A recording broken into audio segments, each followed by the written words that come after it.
ಯಾಕೆ ಇಲ್ಲಿ ನಿಲ್ಸ್ದೆ? ಅನನ್ಯ, ಅದು ನನ್ ಬೆಸ್ಟ್ ಫ್ರೆಂಡ್ ಬರ್ತಾ ಇದ್ದಾನೆ, ಅವನ್ನ ನಾನ್ ಬೆಳಗ್ಗೆನೆ ಮೀಟ್ ಮಾಡ್ಬೇಕಿತ್ತು, ಅದಕ್ಕೆ ಗಾಡಿ ನಿಲ್ಸಿದೆ. ಆಯ್ ಮಚ್ಚ, ಹೆಂಗಿದ್ಯಾ?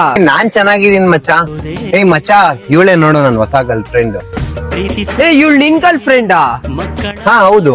ಇವಳು ನಿನ್ ಮೋಸ ಮಾಡ್ತಾ ಇದ್ದಾಳ್ ಕಣೋ. ನಿನ್ಗೇನ್ ತಲೆ ಕೆಟ್ಟಿದ್ಯಾ? ನಿನ್ ಗರ್ಲ್ ಫ್ರೆಂಡ್ ನೀನು ಮೋಸ ಮಾಡ್ತಾಳೆ ಅಂತ ಅಂದ್ರೆ ನನ್ ಗರ್ಲ್ ಫ್ರೆಂಡ್ ಮೋಸ ಮಾಡ್ತಾಳೆ ಅಂತ ಹೇಳ್ತಾ ಇದ್ಯಾ?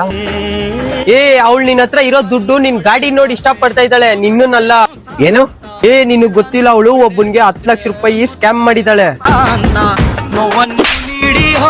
ಒಳ್ಳೆ ತಲೆ ಕೆಟ್ಟಿರೋ ತರ ಮಾತಾಡ್ತಾ ಇದ್ಯಾ. ನನ್ಗೆ ನಿನ್ಗಿನ ಜಾಸ್ತಿ ನಮ್ ಹುಡುಗಿ ಮೇಲೆ ನಂಗೆ ನಂಬಿಕೆ ಇದೆ.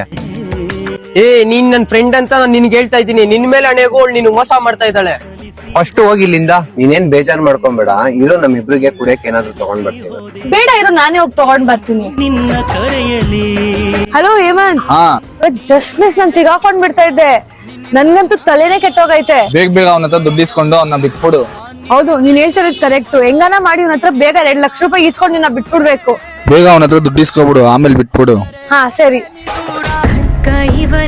ಇವಾಗ ಯಾಕೆ ಬಂದೆ ನೀನ್ ನನ್ನ ಹತ್ರ? ಸಾರಿ ಮಚ್ಚ, ನೀನ್ ಹೇಳಿದ್ ಕರೆಕ್ಟ್. 2 ದಿವಸದಿಂದ ಬಂದಿರೋ ಹುಡುಗಿಗೋಸ್ಕರ ಎಷ್ಟೋ ವರ್ಷಗಳಿಂದ ಇರೋ ನಮ್ ಫ್ರೆಂಡ್ಶಿಪ್ ಮೇಲೆ ನಾನು ಅನುಮಾನ ಪಟ್ಬಿಟ್ಟೆ. ನಾನ್ ನಿನ್ ಚೈಲ್ಡ್ಹುಡ್ ಫ್ರೆಂಡು. ಆಕಾಶ ಭೂಮಿ ಉಲ್ಟಾ ಆದ್ರೂ ನಾನ್ ನಿನ್ ಯಾವತ್ತು ಕೆಟ್ಟದಾಗ್ಲಿ ಅಂತ ಯೋಚನೆ ಕೂಡ ಮಾಡಲ್ಲ ಕಣೋ. ಪ್ರೀತಿ ಹಂಚುವ ಸ್ನೇಹ ಮೆರಿಬೇಕು.